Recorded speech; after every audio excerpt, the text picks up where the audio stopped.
So Ghana Ragas, I believe, are Ragas which have Rakti and Tanam. Now, if you think about Rakti apparently means bliss. Veena makes the sound Tanam, Nanam, Tanam, right? So that is what we bring out in our voice.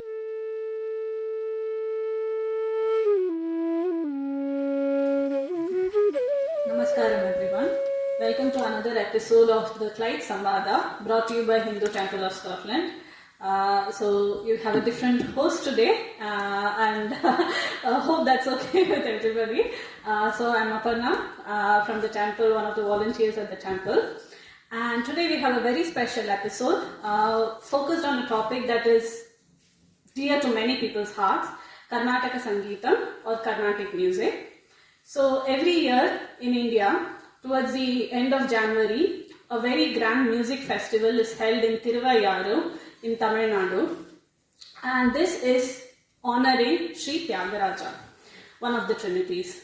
So at the end of the festival, on the last day, his 5 gems of his composition, the Pancharatna Kritis, are sang together by people coming from all over the world, and in honor of this tradition, we are hoping to bring the same atmosphere here to Scotland. We started this last year where we had one day where all the local music enthusiasts, some of whom are music teachers, coming together to sit here at the temple and provide our Samarpan to Tyagaraja and Sri Rama. So in hoping to continue this tradition, we are going to have the same music day again on 28th of January here at the temple. So just in preparation of this, we are hoping to share a little bit about Sri Tyagaraja and the Pancharatna Kritis, and to do that we have with us Aarthi Rao. Hello. Welcome Aarthi. So Aarthi teaches music here at the temple and is a fellow music enthusiast, and so I thought I would bring her here today to tell us a little bit about Sri Tyagaraja and the Pancharatna Kritis. So thank you for the opportunity to talk about a topic that's favorite to my heart and to many others. To talk about Tyagaraja and the Carnatic music and the Trinity and Pancharatna Kritis, the first thing we have to talk about is the music. And when it comes to music, in particular music in India, just to be aware, until the 15th century, our music was just uniform all the way north-south. There was no difference. And then the Mughals arrived, and that's when the distinction started arriving between Hindustani and Carnatic music. Carnatic music, again, it's all to do with the Carnatic region, so it's quite special. We didn't have Tamil Nadu, Karnataka, Kerala, and all that. We just had one region, and the region had so many languages like Malayalam, Telugu, Tamil, Kannada, and obviously Sanskrit was used, so that was also part of it. And then you also have Manipravalam, which is, I think, Sanskrit and Malayalam or Sanskrit and Tamil mixed together. Okay. So there's so much language that's involved, lots of linguistics involved in the music. Then you have so many saints, so many gods, so many reasons why Carnatic music is so different. So coming back to the music, Carnatic music was just carrying on the way it was until Purandaradasa arrived, right, who you might be very aware of. Yes. So he actually formalized the way Carnatic music is learned, and so he taught about the Sarali Varase, the exercises for swaras, which is notes, and also talas, which is the rhythm. So he actually standardized what a student might learn at the beginning. Then he was a saint himself, so he was very much into Bhakti and devotion and spirituality. Then came along the Trinities. Tyagaraja, Shama Shastri, Swami Dikshita. Yes, and they are called the Trinities because, first of all, there are 3 people, Trinity 3. But the main reason is because they all did compositions which are very complicated. Very complicated in terms of rhythm, very complicated in terms of the ragas used, very complicated in terms of the prose, the text, the feelings they were actually bringing in. And for that reason, they're all called Vāgeyakaras. Oh, okay. So Tyagaraja is known as a Vāgeyakara, and it's because he had a lot of understanding of grammar, the language, Sanskrit and Telugu. He was proficient in both the grammar. And also, he was a very devout bhakta of Lord Rama, as we all know. You cannot have learned even without, you cannot start learning Tyagaraja Kirtanes or Kritis without knowing how much devotion he has for Lord Rama. Exactly. So then you also have the Vāgeyakaras. They're called that way because the poetry that they actually set to music was all set to a certain meter, and it's all to do with the grammar, and even English poetry has meters, even our ancient texts have meters, so they were very knowledgeable on that. So it was a coming together of the music, the language, the grammar, the devotion, the philosophy, so much actually involved to actually get everything together in one go. A lot of calculation yes, involved. A lot of maths involved. So if you do Carnatic music or any music of any sort, it actually does get your brain smarter. So that's another reason for maths and music. I should take this opportunity to point out that Aarthi teaches maths,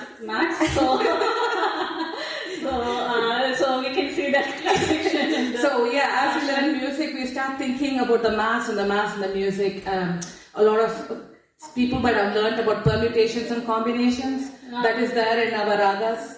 There we go. There you go. There you go, kids. That's a good reason to start focusing on your maths. And parents, that's the reason why your children learn music. Exactly. So works both ways. So you talked a lot about the ragas and the rhythm and everything.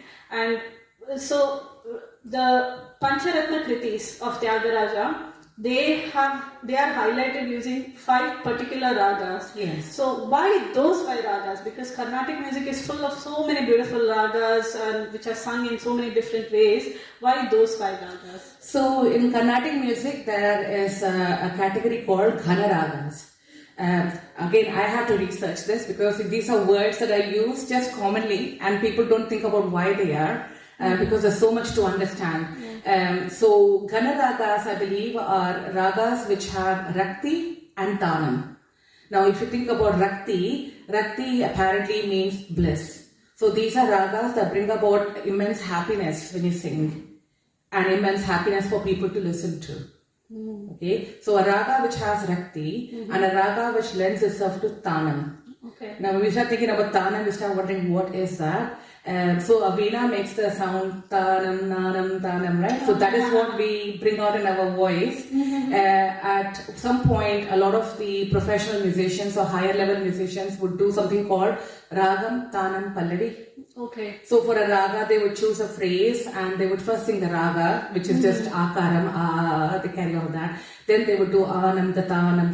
That is the tanam. Yeah. Okay. So a raga which allows you to do the tanam and also rakti is a Ghana raga. Oh, okay. So because I always, before I learned about this, I always assumed that those ragas are called Ghana ragas because they were, used to compose the Pancharatna Kritis. But it's because they have there's more deeper meaning into why they are called Ghana ragas and why he chose to use those particular ragas. And when you mention, so then obviously there is a connection with the ragam and the kritis themselves as well. So what is the significance then? So he used the significance of ragas, we've now understood. Yes. So what was the significance of the lyrics and the songs, the kritis themselves? So the Pancharatna Kritis are actually 5 kritis. So the first one is Jagadana in Ragam Nati. The next one is Dudukugala. And then we have Sadin Chani in Arabic. And then we have favorite. And then Sri Ragam Vidyadhara Mahano Bhavulu. Yeah. So it seems that these 5 ragas were chosen for these 5 compositions to mirror the lyrics, the words, and the meaning and the feelings that actually come out of the compositions. Okay. So the first Kriti Jagadavāgeyakaras talks only about. I have to look at my notes now to make sure I get these right. It is actually a prayer to Rama to seek his blessings. Okay. So if you think about Nate Ragam, it's Gambhiram. So it talks about God's greatness and everything else and his blessings. And then we go on to Dudukugala. And this is actually an anxiety that Thyagaraja had. So when he was going through difficulties, he talked about why would God want to help me? Why would he want to help somebody who is a sinner? He had all his what's the word, inadequacy, his self-doubt. Insecurity. Exactly. So he must have been going through a lot of difficulties to feel that way, that he's not going to have any help. Why would God want to help? He's going to perish. So it was talking about a lot of negative feelings that he had. Then it goes on to Sadhin Chani, which talks about removing the fear that God will not help you. And what he says is that even if God had made rules about not helping people or whatever, he would break those because that's what God is. So the whole idea is God cares and God will take care of you. So that comes about in Sadhin Chani. Okay.